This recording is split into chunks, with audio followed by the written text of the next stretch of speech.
माही सिंह और आप देख रहे हैं नेक्स्ट नाइन न्यूज। आज बात करने वाले हैं अरविंद केजरीवाल को लेकर। जी हाँ, आपको बताया अरविंद केजरीवाल तिहाड़ जेल में बंद है।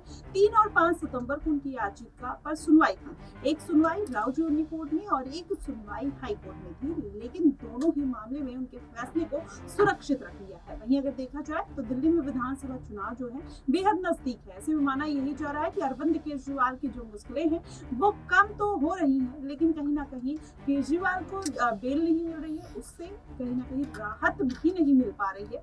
ऐसे में माना जा रहा है कि मनीष सिसोदिया जो पद यात्रा और डोर टू डोर कैंपेन करने की कोशिश कर रहे हैं, क्या उसका फायदा इस बार के विधानसभा चुनाव में देखने को मिलेगा? अगर नहीं मिलता है तो जाहिर तौर पर उसकी जो परेशानियां हैं वो भी निकल कर सामने आ सकती हैं। लेकिन उसके साथ ही देखा जाए तो ये पूरा मामला जो है वो इस बात पर लेकर टिका हुआ है कि अगर अरविंद केजरीवाल को रिहाई नहीं मिलती है तो क्या विधानसभा चुनाव में उनको हार का सामना करना पड़ जाएगा, क्योंकि लोकसभा चुनाव में 21 दिन की मोहलत अरविंद केजरीवाल को मिली थी, लेकिन उनको किसी भी तरीके की राहत नहीं मिली। लोकसभा चुनाव में वो एक भी सीटें नहीं निकाल पाते हैं, जिससे ये कहा जाने लगा कि अरविंद केजरीवाल इस बार के लोकसभा चुनाव की तरह विधानसभा चुनाव में भी हार का सामना कर सकते हैं।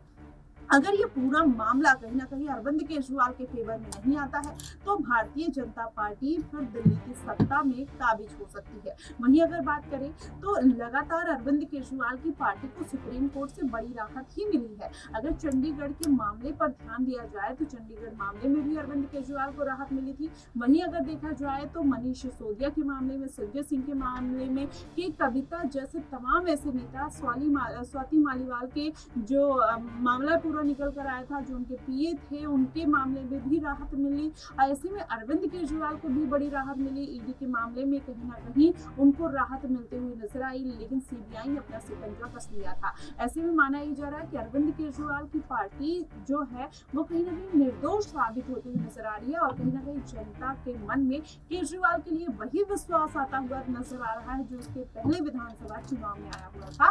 तो माना यही जा रहा है कि हो सकता है कि इस बार भी विधानसभा चुनाव में केजरीवाल अगर बहुत ज्यादा सीटें नहीं निकाल पाते हैं, क्योंकि पिछली बार 70 में से 62 सीटें अरविंद केजरीवाल ने निकाली थी, लेकिन अगर इस बार 62 सीटें नहीं निकाल पाते हैं तब भी अरविंद केजरीवाल की जो जीत है वो तय मानी जा रही है, क्योंकि जनता का विश्वास कहीं ना कहीं आम आदमी पार्टी के ऊपर फिर से बनना चालू हो गया है। ऐसे में अरविंद केजरीवाल जेल से बाहर आएंगे या नहीं आएंगे, क्या अभिषेक मनु सिंघवी कोई बड़े सबूत अरविंद केजरीवाल के खिलाफ या उनके मामले में जिस तरीके से सीबीआई के खिलाफ और अरविंद केजरीवाल के उसमें पक्ष में जाकर अगर कोई दलील देते हैं और वो दलील इस बार भी हिट हो जाती है तो कहीं ना कहीं फिर सीबीआई के मामले में अरविंद केजरीवाल को बड़ी राहत मिलने की उम्मीद जताई जा रही है। देखना दिलचस्प होगा कि इस बार के विधानसभा चुनाव जो है दिल्ली के वो किस तरफ जाने वाले हैं। अरविंद केजरीवाल की जीत होगी या फिर देखा जाए तो भारतीय जनता पार्टी अपना परचम लगाते हुए लोकसभा चुनाव की तरह फिर से विधानसभा चुनाव में नजर आ सकती है। फिलहाल देखना दिलचस्प होगा। आपको क्या कुछ लगता है आप हमें कमेंट बॉक्स में जरूर बताइएगा। फिलहाल के लिए बस इतना ही। देश और दुनिया की तमाम खबरों के लिए हमारे साथ बने रहिएगा।